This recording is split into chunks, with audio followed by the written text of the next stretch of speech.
In this section, we'll draw from the last 5 tutorials and finally get our mix ready with proper levels. Automation will be added, and then we'll export the audio. The first thing we want to do is set the levels for our project. This helps us get a preliminary balance of the mix so we can add EQ and effects later. Select the mixer from the Devices menu. The key command for this is F3. Turn off the input channels since we won't be using them anymore. Do this by clicking the Hide Input Channels button on the left-hand side of the mixer. Press Start on the transport panel and listen to your mix.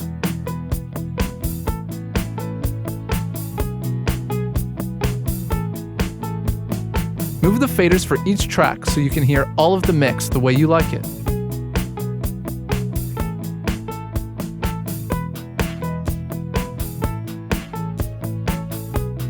If for any reason you need to get the fader back to 0 dB, the default, you can Alt and click for the PC or Option and click for the Mac directly in the fader area. You can also change the fader by double-clicking in the channel level area and setting the level manually. Be careful when it comes to how loud you raise the faders. Make sure you keep levels at a good volume so that they are as loud as possible without clipping. You will always know when you are clipping when the clip indicator lights up on the output channel. If it does, lower your levels and click on the clip. This will reset the warning light.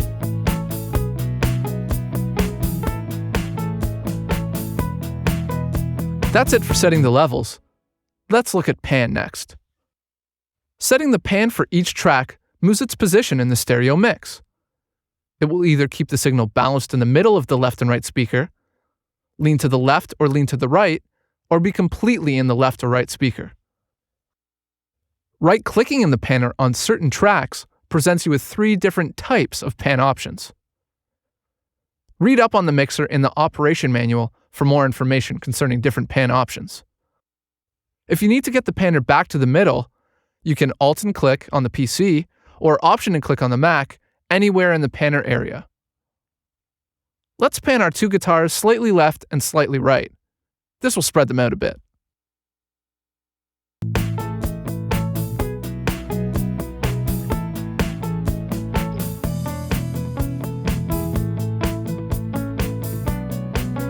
Keep the drums track in the middle, but let's move loop 1 a bit to the left and loop 2 a bit to the right. This will give our rhythm section a larger, more spacious sound.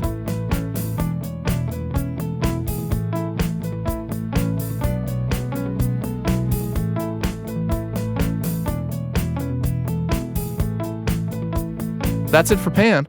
Let's move on to mute and solo.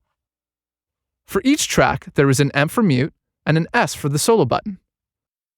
Mute will prevent you from hearing the track, and solo will only play the track or tracks that have S highlighted. You can have many tracks muted or soloed at a time.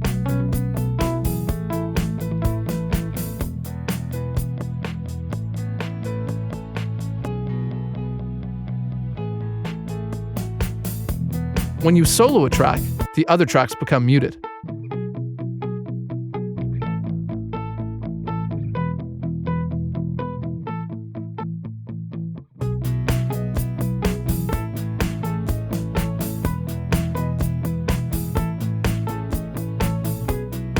If you want to clear or deactivate all the mutes or solos, you can click on the Deactivate All Mute or Deactivate All Solo buttons on the left-hand side of the mixer.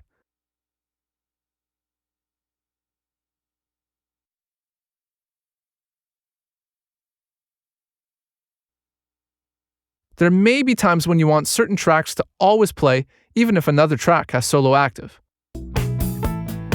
If you Alt and click for the PC or Option and click for the Mac on the S button, this will place the track in solo defeat mode.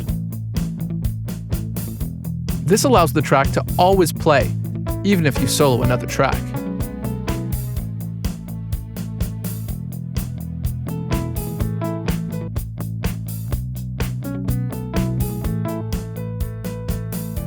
To take a track out of solo defeat mode, simply Alt and click it again on the PC or Option and click on the Mac. That's it for mute and solo. Let's move on to adding EQ. EQ, or equalization, add or subtracts frequencies so that we can place each instrument correctly in the mix. EQ is subjective and can be influenced greatly by the style of music that you are mixing. We're going to run through the EQ features that Cubase has to offer, but feel free to experiment and try the different presets on your mix. Solo the drums track and click the Edit Instrument Channel Settings button.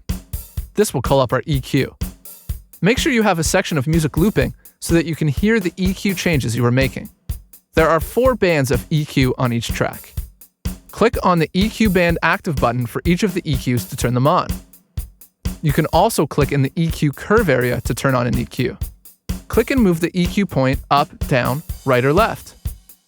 Moving the EQ point up or down raises or lowers the gain of the EQ. The gain makes that particular EQ louder or softer. The EQ band gain at the bottom of the EQ window gives you the value of the gain. If you hold down Control on the PC or Command on the Mac, you can restrict the movement of the EQ to just up or down.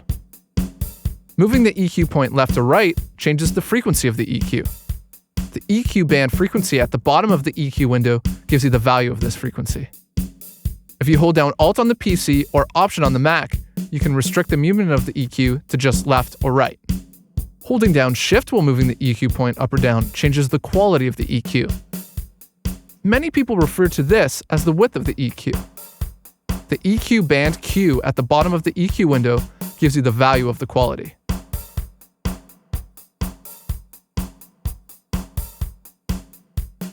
The Preset Management button allows you to recall and store presets.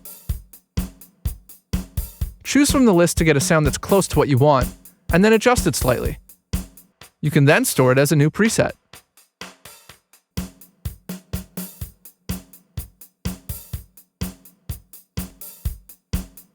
You can bypass the EQs by clicking on the Bypass Equalizers button. A good tip when using EQ is that it's usually better to take away EQ or lower the gain than to add it. Now let's move on to effects.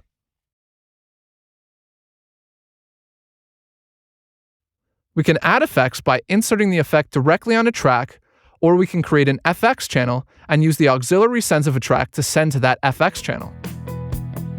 Let's add compression to the bass track to smooth it out. Click on the Select Insert Type 1 slot and choose Compressor from the Dynamics submenu. Make changes to the compression.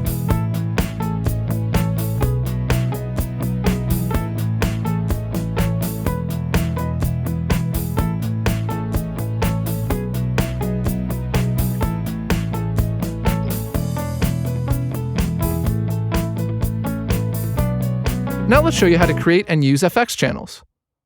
Close the mixer and choose FX channel from the Add Track submenu of the Project menu.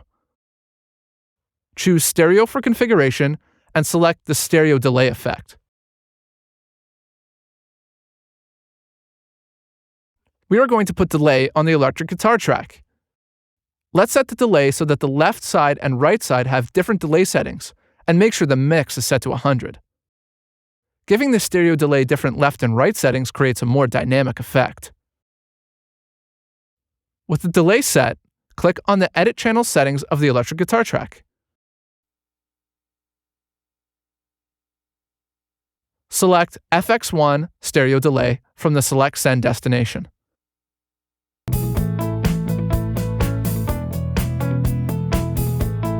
Press the Active Send 1 button to turn on the send. This will allow you to send the guitar to the stereo delay. Pressing the S or solo button on the track will allow you to hear this more clearly. Move the slider to the right to raise the level of the send to the stereo delay effect. You will begin to hear the guitar being delayed. The great thing about effects channels is that the channel looks and feels just like a regular audio channel. You can EQ the effects channel, allowing you to EQ just the effect. In our case, changing the EQ on the FX1 stereo delay effects channel will only change the EQ of the delay. Now let's move on to automation. Automation allows us to make objects such as faders, pan, knobs, and effects move by themselves. This is very handy in that we can tell Cubase to make changes over a period of time, and those changes will be remembered and will occur again without our attention. We created a fade-in on the electric guitar track earlier. Let's remove the fade on this audio event and create some automation instead. Select the event and choose Remove Fades from the audio menu. Click the Show Hide Automation button at the far left of the track. You may need to hover your mouse over the far left bottom area until you see the button appear. In the window that appears below the audio event, use the Draw tool to draw in automation so it resembles a fade-in. You can also use the Line tool to draw an automation in a straight line. Perfect for fade-in automation.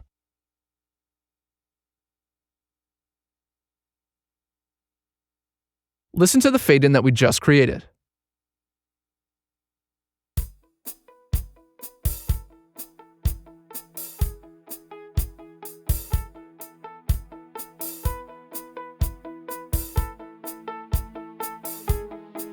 You may have noticed that when we used the Draw tool to place an automation, the R button or Read Enable button became highlighted. This means that the automation on the track is being read back or played back. You can turn this off and the automation will not be read back or not played. In our case, we drew in volume automation, so turning it off means it will not fade in, but stay at one level. There are so many examples to show when it comes to automation. We could have automated our effects or our send levels. The automation can be placed into write mode, and moving almost anything will create automation that we can edit for fine-tuning later on.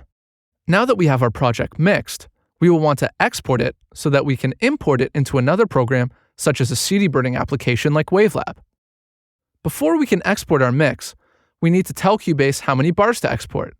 We can accomplish this by setting the locators. Set the left locator to bar 1 and the right locator to bar 65 on the transport panel. This will make sure we have all the music for export. Next, select Audio Mixdown from the Export submenu of the File menu. The Export Audio Mixdown window opens. There are many features in this window that are covered in the Export Audio Mixdown chapter of the Operation Manual. Please refer to this for more complete information. File name is for naming the file for export. Let's name ours Mixing Mixdown.